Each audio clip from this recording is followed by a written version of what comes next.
The Security Service of Ukraine and the Special Operations Forces of the Armed Forces of Ukraine struck the Russian airfield of Marinovka in the Volgograd region, which is located approximately 900 kilometers from the territory controlled by Ukraine.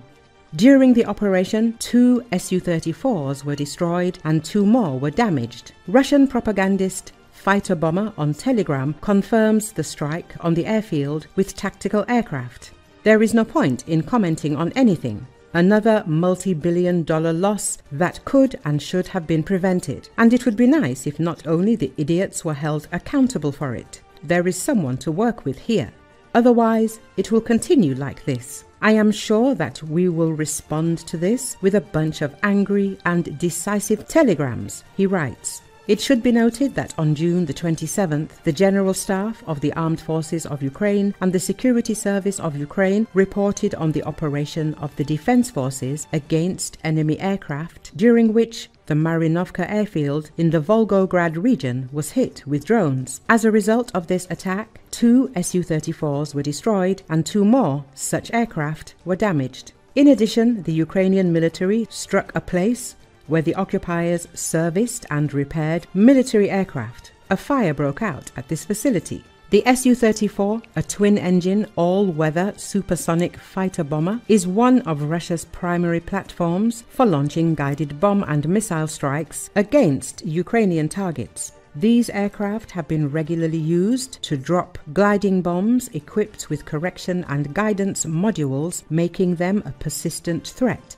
to both military positions and civilian areas. The Marinovka airbase is located deep within Russian territory, and the strike indicates Ukraine's increasing capability to hit high-value military targets far beyond the immediate combat zone. Whether conducted via long-range drones, sabotage, or hybrid means, such operations signal a shift in Ukraine's strategy to degrade the rear support infrastructure of the Russian Air Force. The attack also underscores the growing vulnerabilities of Russian air assets, even within supposedly secure regions.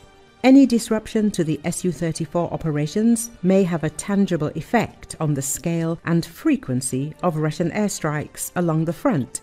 As of now, the extent of the damage and the precise outcome of the strike are still being assessed. However, this operation reflects a broader trend: Ukraine's growing willingness and capability to take the fight to Russian territory and degrade the assets, enabling Moscow's continued war of aggression.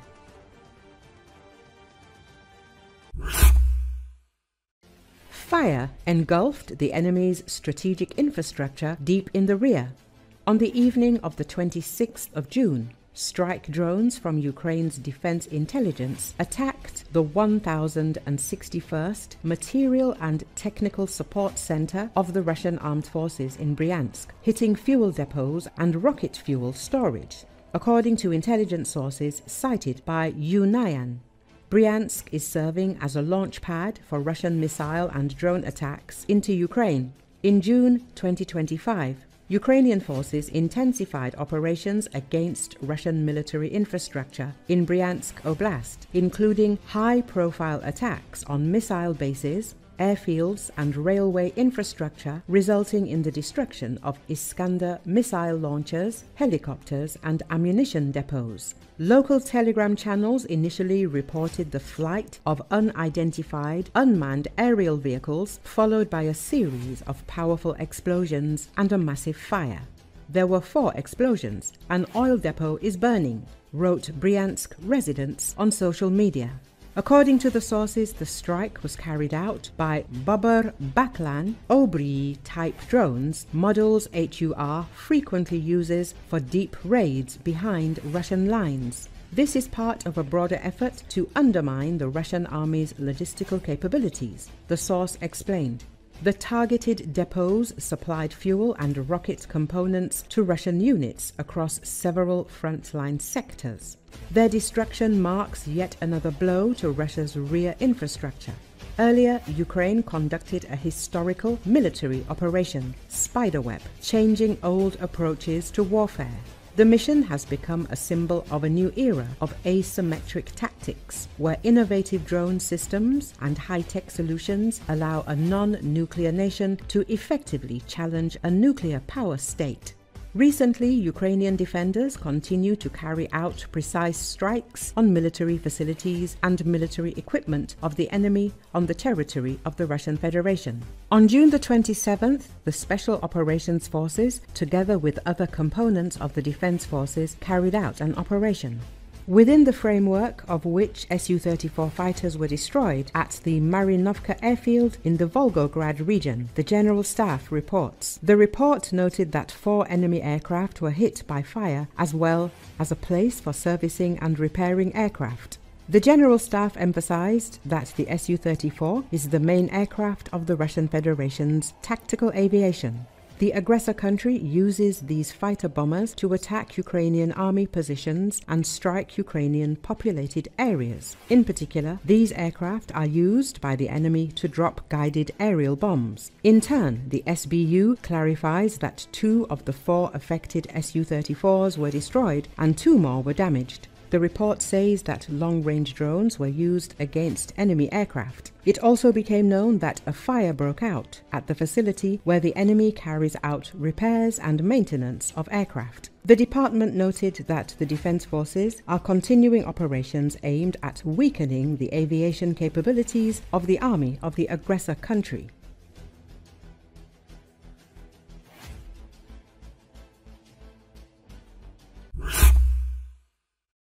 The Crimean bridge, illegally built by Russians, was damaged and is constantly under threat of new attacks from Ukraine, so the aggressor country cannot use it for logistical transportation, not only by rail but also by road. This was stated on air by military expert Anton Mikhnenko on Radio NV, answering a question about the condition of the structure after the latest strikes by the Ukrainian Defense Forces on it.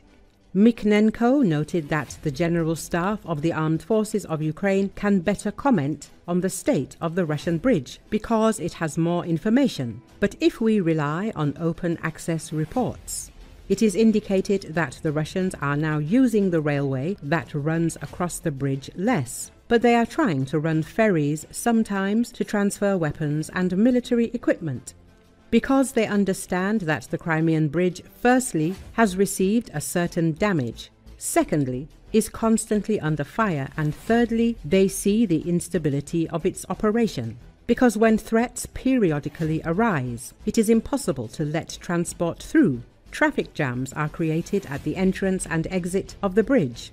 That is, they cannot even transport anything by road. Now, we have even heard that they do not let freight transport through the bridge, Mikhnenko said. In conclusion, he noted that the Russians understand that they cannot use this bridge normally. Now, it is overwhelmingly a symbol of the fact that something was once created by Putin, Mikhnenko said. He emphasized that Ukraine has already shown the Russian Federation that they have a problem not only with the Crimean bridge, but also with the railway through the occupied territory of Zaporozhye, which they built. That is, this is the general background for the creation of such negative conditions that Russia cannot ensure the activities of its own troops in the occupied territories, Mikhnenko noted. As reported on June the 3rd, the SBU conducted a special operation, as a result of which the Kerch bridge was hit for the 3rd time. SBU agents mined the supports of the structure, which the Russian Federation illegally built before the occupied Crimean Peninsula. As the special service noted, the underwater supports of the supports were heavily damaged at the bottom level. 1,100 kilograms of explosives in TNT equivalent contributed to this, so the bridge is in a state of emergency. The Crimean bridge may collapse even without new blows, according to hydrogeologist Yuri Medovar. He explained that external factors will significantly affect the bridge in the coming years, among which, in particular, a mud volcano located near the supports of the structure is very dangerous. According to the hydrogeologist, if the object is capable of withstanding an earthquake, then the activity of a mud volcano poses a greater threat.